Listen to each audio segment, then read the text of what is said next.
사도행전 10장 30절부터 33절. 우리 한 목소리로 같이 읽습니다. 고넬료가 이르되 내가 나흘 전 이맘때까지 내 집에서 제 굿이 기도를 하는데 갑자기 한 사람이 빛난 옷을 입고 내 앞에 서서 말하되 고넬료, 하나님이 내 기도를 들으시고 내 구제를 기억하셨으니 사람을 요바에 보내어 베드로라는 시몬을 청하라. 그가 바닷가 무두장이 시몬의 집에 유숙하느니라 하시기로 내가 곧 당신에게 사람을 보내었는데 오셨으니 잘하였나이다. 이제 우리는 주께서 당신에게 명하신 모든 것을 듣고자 하여 다 하나님 앞에 있나이다. 아멘. 잘 들립니까? 라는 제목으로 사도행전 108번째 말씀 전해드리도록 합니다. 조지 버나드 쇼라는 극작가, 많이들 들어보셨죠? 국어사전에, 우리나라 국어사전에도 나올 만큼 아주 유명한 사람입니다. 이 버나드 쇼의 작품 가운데 세인트 조안이라고 하는 희곡이 있는데 프랑스의 성녀인 잔다르크 이야기를 각색한 겁니다. 거기에 나오는 이야기 가운데 찰스 황제가 조안에게 이렇게 말합니다.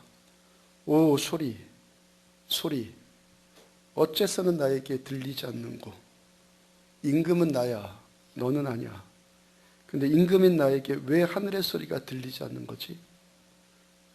그러니까 임금은 나인데 왜 나에게는 소리가 안 들리고 너에게만 소리가 들리느냐, 이 말이죠. 조안이 대답합니다. 들리지 않는 것 아닙니다. 듣지 않는 겁니다. 들리지 않는 것이 아니라 듣지 않는 겁니다. 고요한 가운데 들으려고 하십시오. 임금님 안에 있는 욕망을 버리고 기도해 보십시오. 마음을 비우고 진실하게 귀를 기울여 보십시오. 왜 여러분들 안 들린다는 겁니까? 첫 번째는 들으려고 하지 않기 때문에 안 들리고, 그 다음에는 내 안에 욕망, 거짓됨, 이런 불순물들이 잔뜩 끼어 있기 때문에 안 들린다는 거예요. 에베소서 5장 18절을 보면 술 취하지 말라, 이는 방탕한 것이니 오직 성령의 충만을 받으라. 그 성경이 술 취함과 성령 충만을 대비시키고 있는데, 오늘 소리라는 주제를 가지고 이 말씀을 해석해 보면은 성령의 소리와 술 취함의 소리가 있지 않습니까? 술에 취해서 술에 붙들린 사람들 대화 나누는 것 들어보셨습니까? 술에 취한 사람들 모두 다 자기 말만 하죠. 상대방이 말하고 있으면 중간에 툭 끊고 들어가고, 저쪽에서 무슨 말 좀 하려고 하면은 금방 또 야, 내 얘기 좀 들어봐 그러면서 금방 자기 말하고. 그러니까 술 취한 사람들이 이야기를 하는 것을 보면요, 듣는 사람은 없어요. 모두 다 말하는 사람만 있잖아요. 옆에서 뭐 듣든지 말든지 상관할 바 아니고 나는 내 말만 하면 돼요. 심지어는 앞에서 듣고 있는 사람이 자기 말 좋아하는지 싫어하는지 그것도 상관없어요. 그냥 자기 말만 막 쏘아댑니다. 왜 그럽니까? 내 속에 자기로 가득 차 있으니까 밖에서 들려오는 그 소리가 내 안으로 들어올 경황이 없는 거예요. 경황이. 내 안에 내 것으로 가득 차 있으니까 밖에 소리가 들어올 경황이 없다고요. 로마서 7장 23절 보면은 내 지체 속에서 한 다른 법이 내 마음의 법과 싸워. 사도 바울 본인의 고백이에요. 우리 안에, 자신의 안에 두 법이 싸움을 일으킨다고 고백을 해요. 계속 말씀 전해드리는 것 있습니다. 영적 전쟁은 어디에서 벌어진다고요? 우리들의 생각 안에서 전쟁이 벌어지는 거예요. 지금 단오장 벌어진다고 굿당에 가갖고 예수의 이름으로 귀신은 물러갈지어다, 뭐 그런다고 굿 안 합니까 여러분들? 귀신은 물러갈지라 하는 것도 싸움 될 수 있겠지만 그런 싸움은요 핫바리 싸움이에요. 그 싸움은 핫바리 싸움이고 진짜 싸움은요 내 생각에 안에서 싸우는 거예요. 우리가 내 생각의 전쟁에서 승리하면은 굳이 뭐 귀신아 물러갈지어다 안 해도요, 우리 있는 존재 자체만으로도 귀신이 기겁하고 쫓겨난다고요. 생각 안에서 내가 승리하면. 근데 귀신아 물러갈지어다 아무리 해대도 꿈쩍도 안 해. 왜요? 내 안에서 벌써 내가 자기 생각 안에서 패배하고 있기 때문에. 로마서 8장 2절 보면은 있는 그리스도 예수 안에 있는 생명의 성령의 법이 죄와 사망의 법에서 너를 해방하였음이라. 어떤 두 법이 싸워요? 두 법이 뭐예요? 생명의 성령의 법, 죄와 사망의 법. 이 두 법이 우리 안에 밤낮 싸우는 거예요. 나를 죽이려고 하는 법, 나를 살리려고 하는 법, 이 두 법이 계속 싸운단 말이에요. 우리가 살고 죽는다는 것, 내가 죽고 산다는 것은 나의 이 생각의, 마음의 생각의 영역에서 내가 어떤 소리를 받아들이느냐, 여기에 달려있다는 거예요. 내 생각이 어떤 법의 지배를 받느냐, 나의 생각이 어떤 법의 지배를 받느냐에 따라서 우리들이 생명이냐, 우리가 죽음이냐, 이게 결정된다는 거예요. 1993년과 94년에 걸쳐서 연쇄 살인 사건 벌인 지존파 사건, 기억하십니까? 이들 6명이 가진 자에 대한 원한으로 인육까지 먹는 잔인무도한 짓 벌였어요. 그랬던 자들이 나중에 6명 대부분이 예수 믿는 독실한 신자들이 되어서 천국에 갔죠. 사람에게는요, 누구나입니다. 누구나 두 얼굴이 있다는 거예요. 지킬 박사와 하이드 씨라는 그 책은요, 그 희한한 사람 하나 있다, 그 얘기가 아니에요. 우리에 대한 말을 한 거예요. 우리 전부, 우리 사람에 대한 말을 한 거라고. 내 생각이 생명의 법에 붙들려 있느냐, 사망의 법에 붙들려 있느냐, 우리들의 싸움은 이 싸움이에요. 지존파 사건 당시에 한 기자가 그 중에 한 사람에게 묻기를, 만약에 당신 죽었다가 다시 태어난다면 뭘로 다시 태어나고 싶느냐? 라고 물었어요. 저요? 검사 되고 싶습니다. 왜 하필이면 검사가 되고 싶은데요? 내가 체포당해서 끌려왔을 때 많은 매 맞고 죽도록 고생할 줄 알았는데 검사님이 저를 인간 대접해 줬고 점심까지 사줬습니다. 자체밥 먹었는데 얼마나 맛이 있던지 내 일생 처음으로 그렇게 맛난 음식 먹어봤습니다. 내가 죽어서 다시 태어날 수 있다면 나도 죄수들에게 그런 걸 베풀 수 있는 검사 되고 싶습니다. 여러분, 지금 이 말이 밥 한 그릇 먹었다는 이야기입니까? 배고프고 살다가 어느 날 잘 먹었다는 이야기입니까? 이들이 목표가 뭐였었다고 했습니까? 사람 죽여갖고 강탈한 돈으로 한 사람당 10억씩 모으는 것이 이들의 목표였다고요. 근데 지금 7,000원짜리 잡채밥 하나 먹으면서 그 한 그릇에 지금 감동받고 있고 생각이 바뀌고 있어요. 이 사회가 그 지존파 사건 이후로 엽기적인 사건들이 해마다 지금 일어나고 있잖아요. 우리가 그런 사건들을 보면서, 야, 사람이 어떻게 다 저렇게 될 수 있을까? 얼마든지 그렇게 될 수 있어요. 똑같은 사람인데 잡채밥 한 그릇에도 감동받을 수 있고 인육을 먹으면서도 양심이 꿈쩍도 안 할 수 있단 말이에요. 이게 인간이에요. 어디에 사로잡히나 이 문제란 말이에요. 짐승은요, 동물은 영이 없기 때문에 귀신에 사로잡히지 않아요. 짐승이 다른 짐승 죽이는 것은요, 배고파서 먹기 위해 죽이는 거지, 잔인하게 짐승이 복수하는 거 봤습니까? 짐승은 복수하지 않아요. 사람에게는 영이 있기 때문에 이 영이 악령에게 사로잡히면은요, 상상도 못할 짓을 하는 거예요. 하나님의 말씀을 떠난 철학, 하나님의 말씀을 떠난 사회학, 하나님의 말씀이 없는 인간학, 그런 것은요, 사람을 아주 무섭게 만드는 거예요. 하나님을 떠난 윤리, 하나님을 떠난 사람의 의로움, 아무런 소용도 없어요. 제 중마고 이야기입니다. 중마고라고 해도 이젠 가는 길이 달라서 만난 지 20년도 넘었을 거예요. 오래된 친구예요. 고등학교 졸업하고 친구 집에 놀러 갔는데 친구 부모님과 함께 밥 먹게 되었어요. 밥 다 먹고 물을 먹는데 보통 겨울에는 따뜻한 물 먹지 않습니까? 근데 찬물을 드시더라고요. 왜 그러냐고 제가 여쭤보니까 제 친구 바로 윗형이 어렸을 적에 난로 위에 뜨거운 주전자를 잘못 관리해서 등 쪽으로 화상을 심하게 입었다고 그래요. 친구 아버님이 그 아들에 대한 죄책감으로 평생을 따뜻한 물 먹지 않기로 하셨다는 거예요. 어떻게 보면 아주 굉장히 대쪽 같고 의로운 것 같지 않습니까? 분명히 제 친구 아버님은 존경스러울 만큼 대쪽 같은 분이셨고 사리가 아주 분명한 분 맞았어요.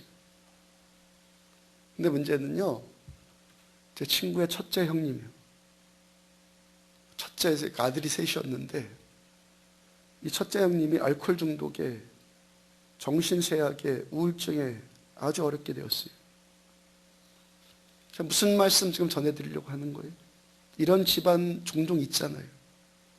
아버지가 너무 엄격해서 그 집안의 장자들이 잘못되는 경우가 왕왕 있지 않습니까? 무슨 말씀이요? 이것이 사람의 의의 한계예요. 사람의 의요? 벌레예요. 살리는 의가 아니라 죽이는 의예요. 아담과 하와가 선악과 따먹고 그 의로움이 생겼잖아요.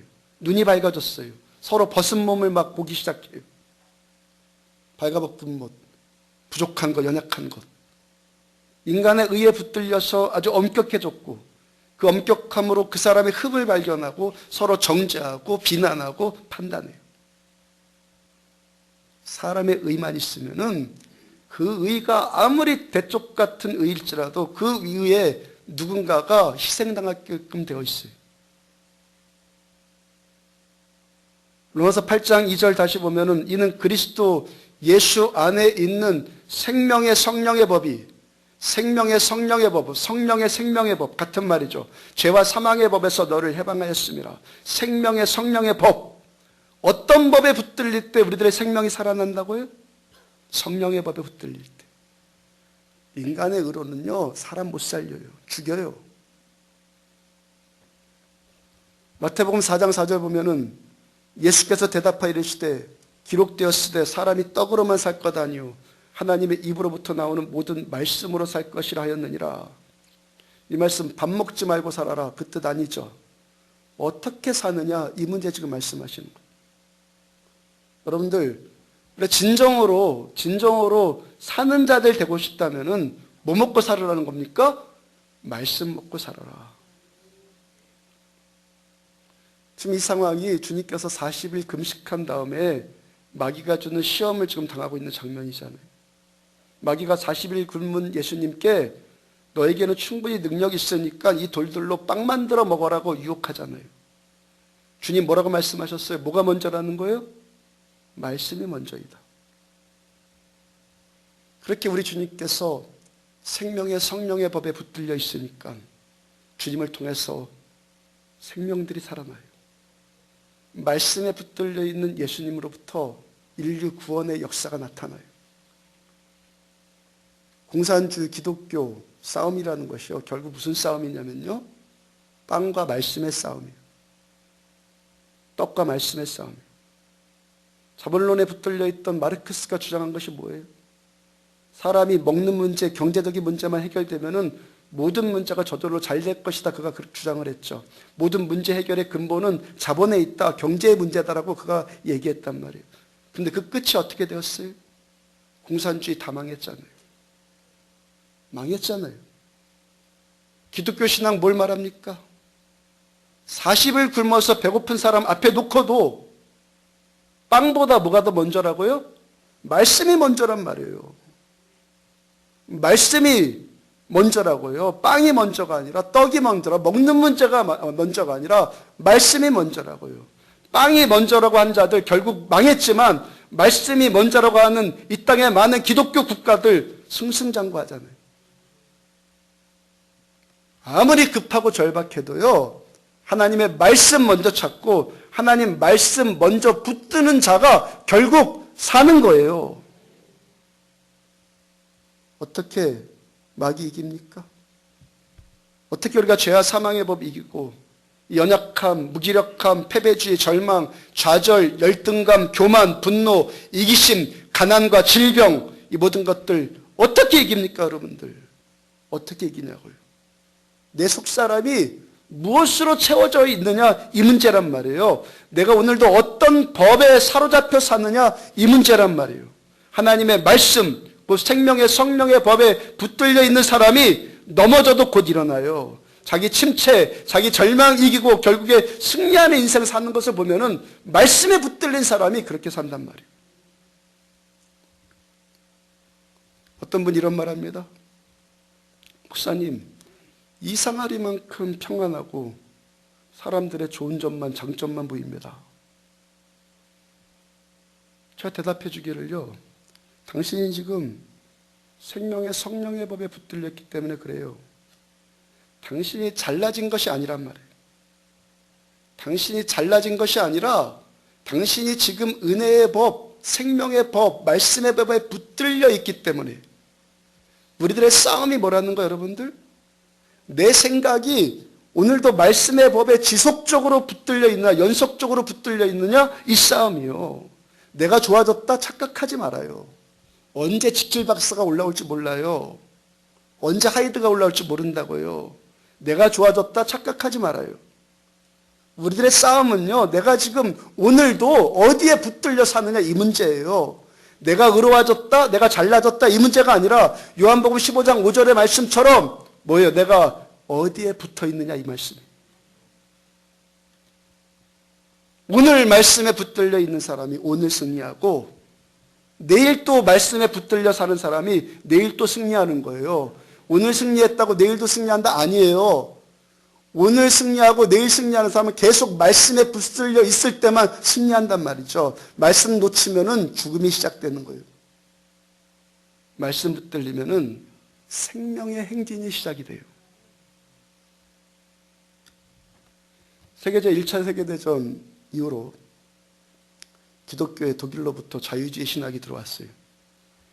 독일에서 그 자유주의 신학이 한 거에서 하나님의 말씀의 신학을 정립한 신학자가 칼바르타라는 탁월한 신학자예요. 이분이 하나님의 말씀을 세 가지 형태로 구분해서 해석한 것이 있습니다. 말씀을 세 가지 형태로 구분해서 첫 번째 말씀은 성육된 말씀. 요한복음 1장 1절 말씀, 태초에 말씀이 계시니라. 이 말씀이 하나님과 함께 계셨으니 이 말씀은 곧 하나님이시라. 그 다음 14절, 그 말씀, 태초에 계셨던 그 말씀이 육신이 되어 우리 가운데 거하시며 우리가 그의 영광을 보니 아버지의 독생자의 영광이요 은혜와 진리가 충만하더라. 태초에 하나님과 함께 계셨던 그 말씀이 육신이 되어서, 예수님으로 육신이 되어서 오늘 우리에게 오셨다는 거예요. 바로 말씀이 곧 예수님이시고 예수님이 곧 말씀이라는 거예요. 시편 56편 10절을 보면은 내가 하나님을 의지하여 그의 말씀을 찬송하며 여호와를 의지하여 그의 말씀을 찬송하리이다. 우리가 보통 하나님 찬송한다고 하지 말씀 찬송한다 그런 말 잘 안 하잖아요. 근데 왜 다윗이 지금 하나님의 말씀을 찬송한다라고 지금 합니까? 다윗에게 지금 그 영감이 임했단 말이죠. 하나님의 말씀이 곧 하나님이시고 말씀이 곧 하나님 예수님이시다. 이걸 다윗이 깨달은 거예요. 두 번째, 말씀은 기록된 말씀, 성경에 기록된 말씀. 성경이 뭡니까? 하나님의 계시가 기록된 책. 하나님의 이 말씀이 성경 안에 기록되어 있고, 그러므로 성경은 뭡니까? 우리에게 말씀하시는 책이에요. 성경이 우리들한테 말한다고요. 세 번째, 선포되는 말씀. 무슨 말씀이에요? 이 시간 지금 저를 통해 설교를 통해서 우리가 하나님의 말씀을 듣는단 말이에요.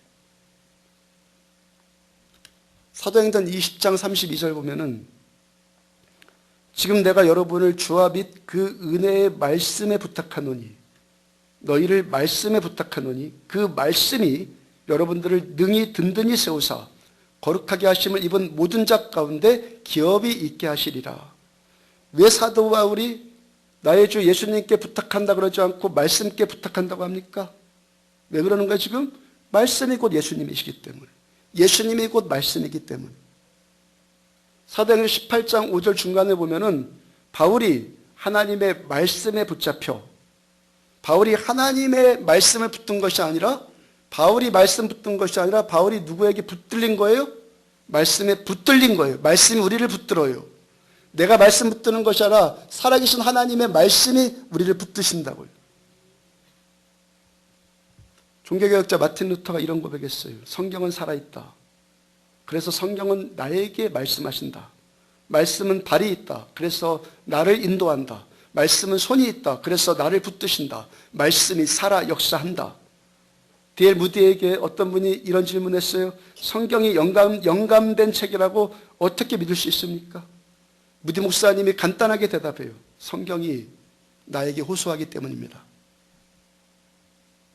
성경 말씀을 읽거나 보거나 듣고 있으면은 이 말씀이 나의 심령에 호소한다는 거예요. 말씀이 예수님이시기 때문에 살아계신 예수님께서 내가 말씀 볼 때 나에게 말씀을 통해서 나에게 말 걸어 오신다는 거예요. 그러므로 여러분들 세상에서 가장 복된 귀가 어떤 귀입니까? 말씀 들을 수 있는 귀. 말씀 듣는다는 것이 곧 하나님의 음성을 듣는다는 것이고 더 깊어져서 하나님 자체를 듣는다는 거예요. 그러니까 이 말씀을 듣다가 이 말씀 가운데 하나님의 사랑이 막 느껴지고 말씀 듣다가 막 은혜를 체험하고 말씀 듣다가 병도 치유받고 말씀 듣다가 능력을 경험하고 말씀 듣다가 하나님에 대한 경외심, 두려움, 회개하는 마음들 그거 느껴지는 거 당연한 거예요. 왜요? 말씀이 살아서 나를 만지기 때문에. 오늘 본문 사도행전 10장 24절 보면은 이튿날 가이사라에 들어가니 고넬료가 그의 친척과 가까운 친구들을 모아 기다리더니 백부장 고넬료가 친척과 친구들 가족들 40-50명 정도를 모아놓고 베드로가 오기를 손꼽아 기다려요.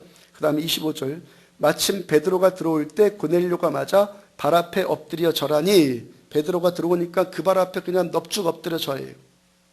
계속 말씀 전해드렸죠. 그 당시 정치, 문화적인, 사회적인 상황으로는 좀 도저히 있을 수 없는 일을 지금 하고 있다고요.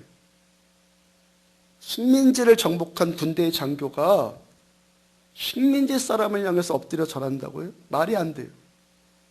그를 손꼽아서 기다렸다는 것도 보통 일 아닌데 그가 오니까 그냥 엎드려 절한단 말이에요.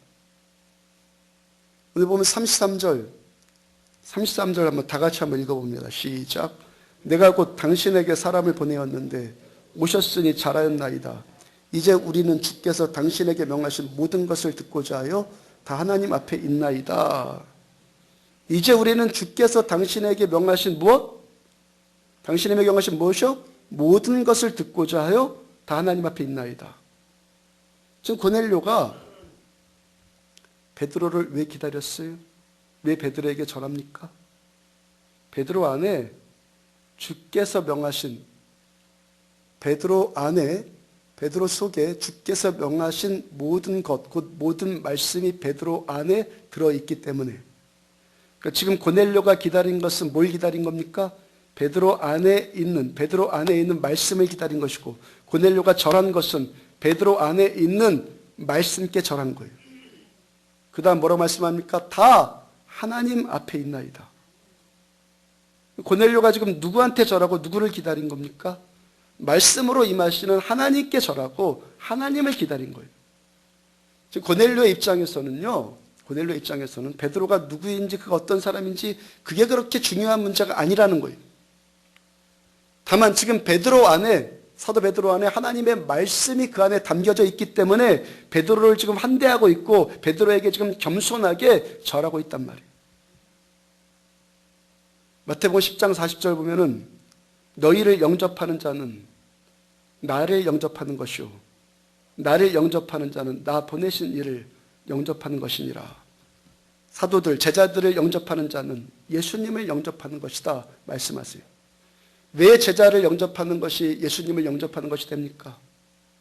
제자들 안에 예수님의 말씀, 예수님의 영, 그 말씀으로 임하시는 예수님 자신이 제자들 안에 계시기 때문에. 그 다음 41절 선지자의 이름으로 선지자를 영접하는 자는 선지자의 상을 받을 것이요 주님의 말씀이 담겨있는 선지자를 영접하면 주님께로부터 어떤 상을 받는다고요? 선지자에게 주는 상과 똑같은 상을 그에게 주시겠다는 거예요. 갈라디아서 4장 14절 너희를 시험하는 것이 내 육체에 있으니 사도 바울이 그 육체의 가시를 말하는 거예요. 사도 바울의 질병, 간질병, 3번 기도해도 낫지 않았던 그 병. 너희를 시험하는 것이 너희를 시험에 들게 하는 것이 내 육체 가운데 있으니 이것을 내가 간질병 일으켰을 때 이것을 너희가 없인 여기지도 아니하고 버리지도 아니하고 오직 나를 하나님의 천사와 같이 또는 그리스도 예수와 같이 영접하였도다. 그러니까 갈라디아 사람들이 사도 바울을 영접하기를 하나님의 천사와 같이 또한 예수님과 같이 영접해 주었다는 거예요. 간절병이 나타나는 저주받은 질병이라고 그 당시 사람들이 생각했던 그 병이 나타날지라도 그걸 보면서도 하나님의 사람으로 영접해 줬다는 거예요. 그 다음 15절 너희의 복이 지금 어디에 있느냐. 그 복이 가장 큰 복이다 너희에게. 하나님의 말씀으로 들을 수 있는 사람이라면은 그 사람이 가장 복된 사람이라는 거예요. 그 다음에 계속해서 내가 너희에게 증언하노니 너희의 복이 지금 어디 있느냐. 그 다음에 내가 너희에게 증언하노니 너희가 할 수만 있었더라면 너희의 눈이라도 빼어 나에게 주었으리라. 사도 바울께서 갈라디아 성도들을 평가하기를 아마도 너희는 나에게 눈이라도 빼서 나한테 줬을 거다. 바울이 지금 감격하고 있는 것 아니에요, 바울이? 자신을 하나님의 사람으로 영접해주고 자신의 입에서 나오는 말씀, 그 하나님의 말씀을 하나님의 말씀으로 받고 있는 갈라디아 사람들을 향해서 바울이 지금 감격하고 있다고요. 저도 이만큼 목회해 보니까요, 바울이 지금 이 심정, 너희는 아마 나한테 눈이라도 빼줬을 거다. 이 심정, 이 고백을 하는 이 심정이 10분 알 것 같아요. 목사가 뭐 하는 사람입니까? 하나님의 말씀 전하기 위해서 하나님께 부르심 받은 것이 목사의 제1 사명이에요. 제가 어떨 때는 그래서요, 제 아내에게 하소연하기를 내가 꼭 설교하는 기계 같다, 야. 설교 기계 같다. 설교 자판기. 최근에 주님께서 저에게 음성 주시기를 아들아, 나는 내가 십자가 설교할 때가 가장 좋다. 주님 왜요? 너도 네가 당한 일 중에서 가장 큰 일 자랑해 주면 좋지 않니? 나는 내가 당한 일 가운데서 십자가 당한 일이 가장 큰 일이기 때문에 나의 종들이 주의 종들이 십자가 설교하는 것이 가장 좋다 그러셨다고 그랬잖아요. 그러면은 설교 기계같이 사는 목사가 어떨 때 감동받겠습니까? 지난 부흥회 때 강사 목사님께서 성도들이 목사님들 설교하는 것을 보면은 뭐라고 그런다고 그랬어요? 기억나십니까? 거미가 똥구멍에서 거미줄을 줄줄 빼내듯이 슬슬 나오는 것을 생각한다. 그랬다고 말씀하셨잖아요. 그거 아니라고. 목사가 가장 부러운 직업이 뭐라고요? 가수. 한 곡으로 그냥 평생 울거먹잖아요.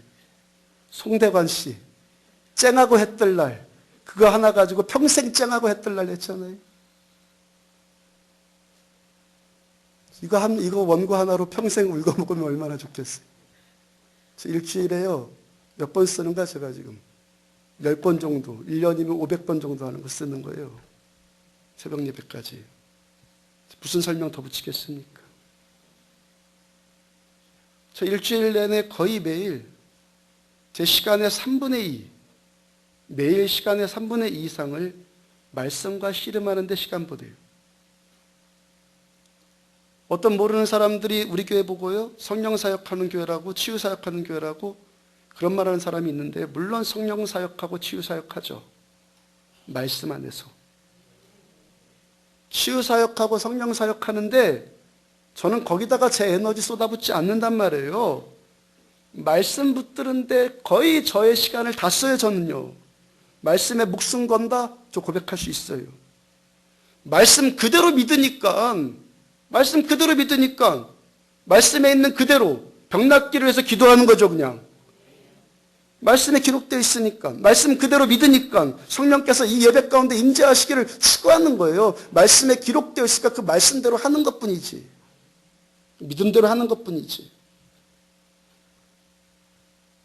목사가 어디에 감동하는 사람에게 그분과 같은 감동을 느끼겠어요, 여러분들?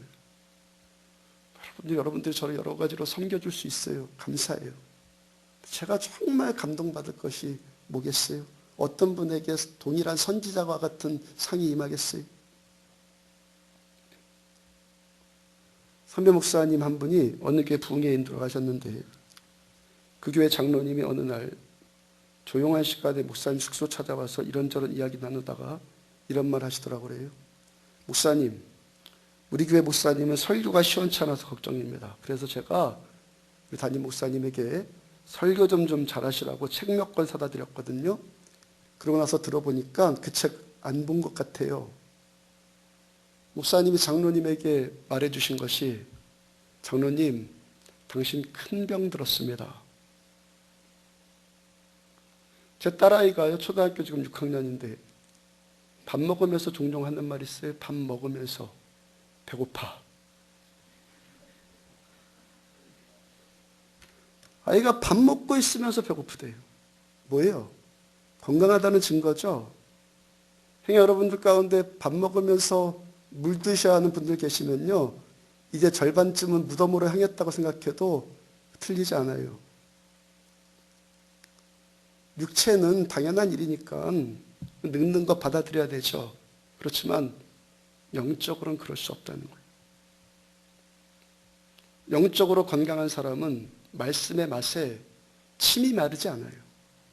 뭘 갖다 줘도 소화 다 잘해요. 뭘 먹든지 먹는 그대로 다 잘 삭혀요. 찬 것이든 더운 것이든 딱딱한 것이든 무른 것이든 먹는 대로 다 소화가 돼요. 건강한 사람. 33절 후반부를 다시 보면은 이제 우리는 주께서 당신에게 명하신 무엇을?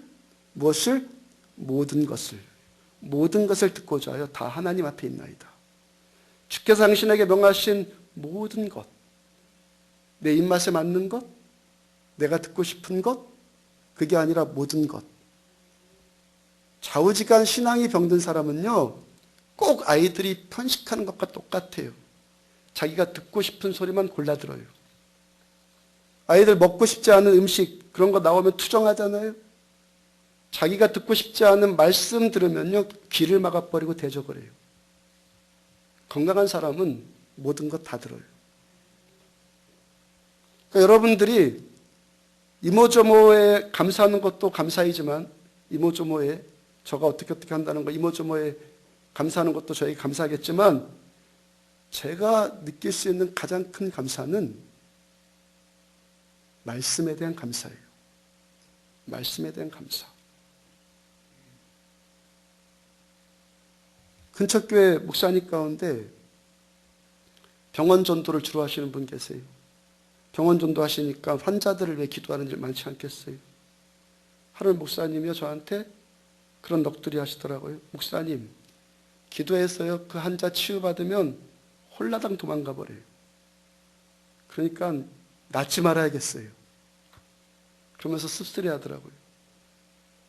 제 경험으로도 그래요. 어떤 사람이 자기 필요에만 민감한 사람, 결국에 배신해요.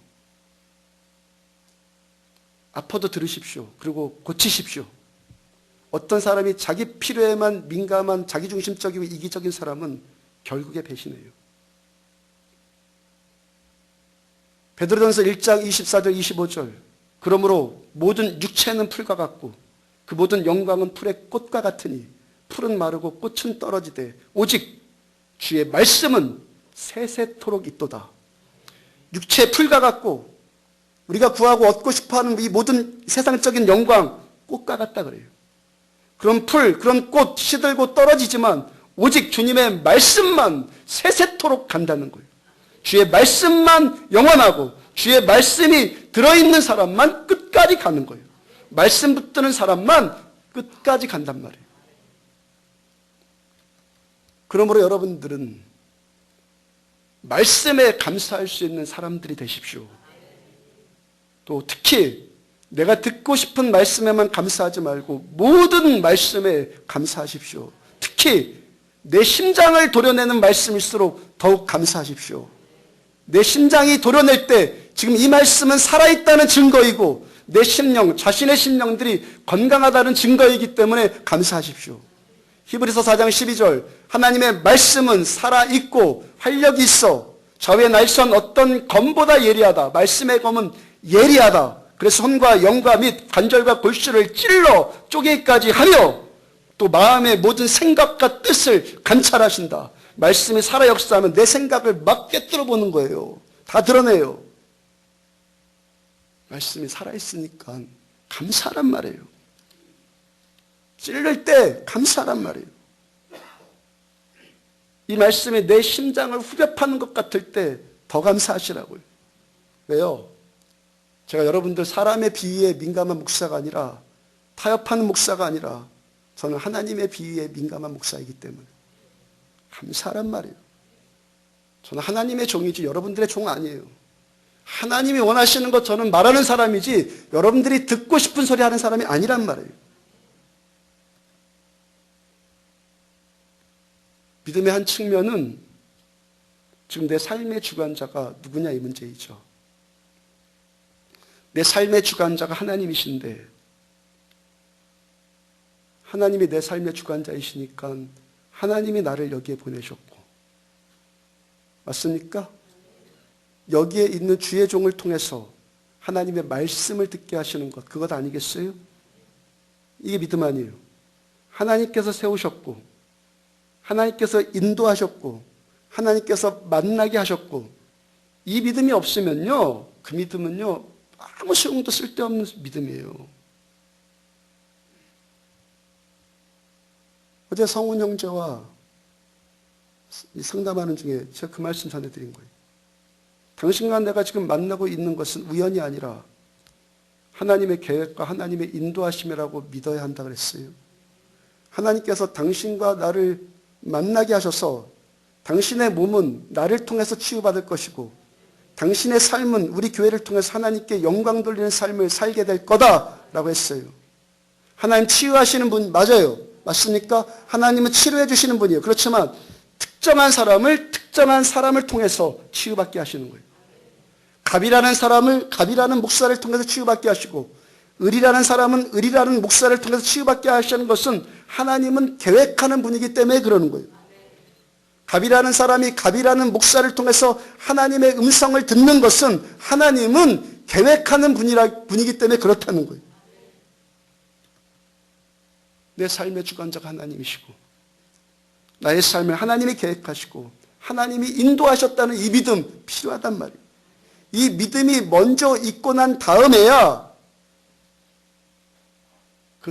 하나님의 말씀이 저를 통해서 전해지는 하나님의 말씀이 하나님의 말씀으로 들리는 거예요. 이 믿음이 있고 난 다음에야 제가 손을 얹고 기도할 때 제 손이 사람의 손이 아니라 하나님의 손으로 받아들여지고 거기서 하나님의 치유가 일어나는 거예요. 시편 19편 7절과 8절 여호와의 율법은 완전하여 영혼을 소성시키며 여호와의 증거는 확실하여 우둔한 자를 지혜롭게 하며 여호와의 교훈은 정직하여 마음을 기쁘게 하고 여호와의 계명은 순결하여 눈을 밝게 하시도다. 말씀 내 영혼 살려요. 말씀 우리 지혜롭게 하는 거 분명히 맞아요. 말씀 들어오면은 슬픔이나 우울함 대신에 기쁨 주세요. 말씀 내 인생의 눈을 밝게 열어주셔서 성공하는 인생 살게 한다고요.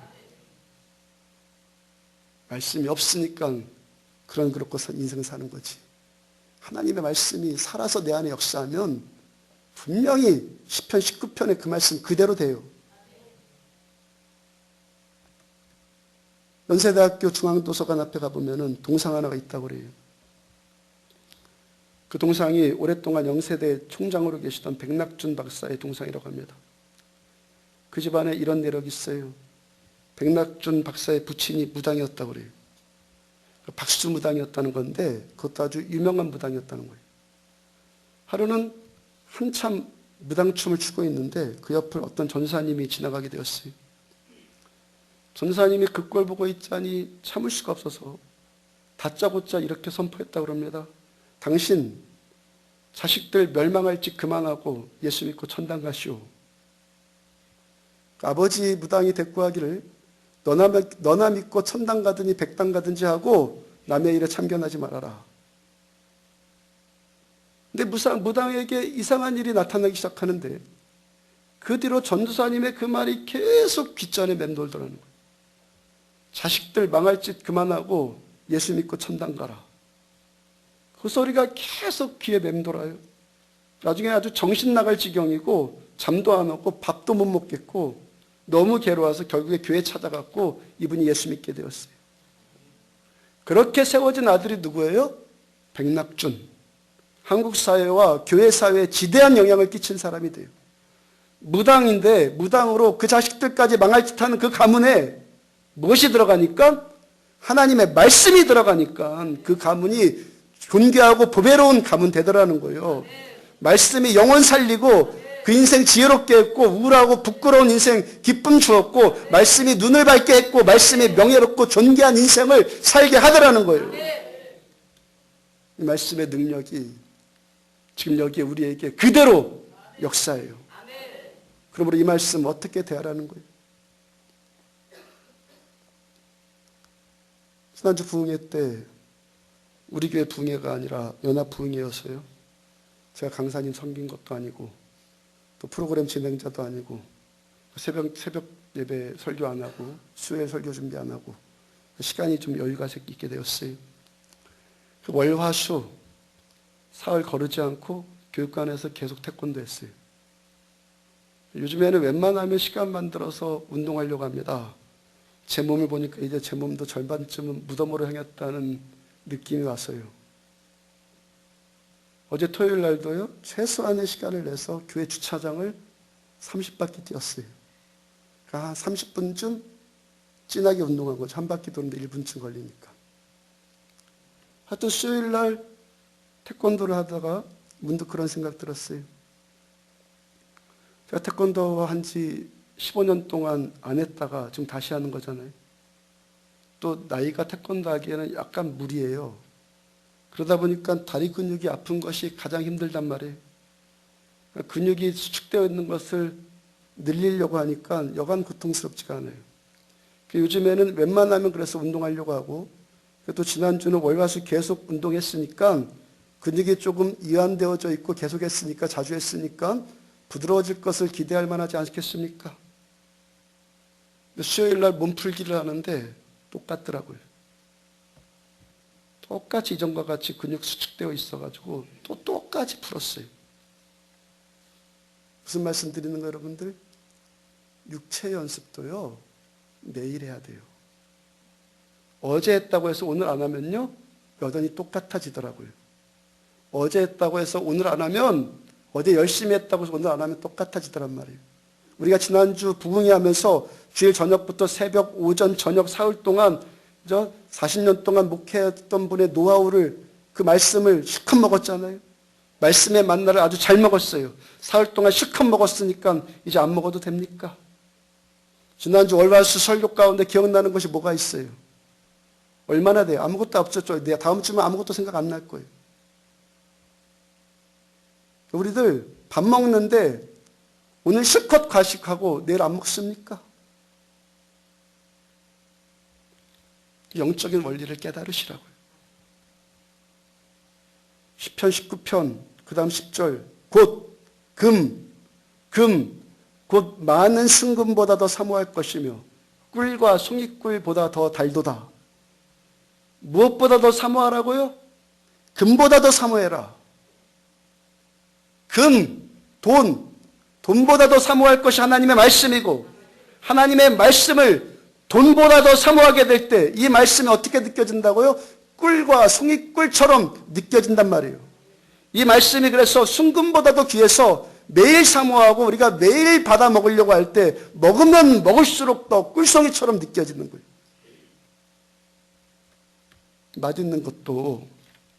맛있는 것을 먹어본 사람이 더 찾는다고 하잖아요. 매일 사모하고 매일 먹는 사람이 더욱 맛을 느끼게 돼요. 이런 사람이 가리지 않고 모든 말씀을 먹을 수 있는 건강한 신령이 된단 말이에요. 최선의 인생, 최상의 인생 살고 싶습니까, 여러분들?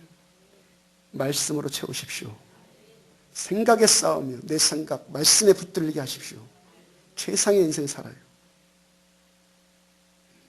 고넬료와 같이 말씀 기다리고 말씀 앞에 절하고, 그래서 일부 말씀이 아니라 모든 말씀 듣는 신앙 되어서, 겸손하다는 얘기죠. 그런 신앙 되어서 이 말씀이 저 여러분들의 삶을 소생시키고 건강 주고 부흥 주고 말씀 따라서 성공하는 인생들 사시기를 주의 이름으로 축복합니다.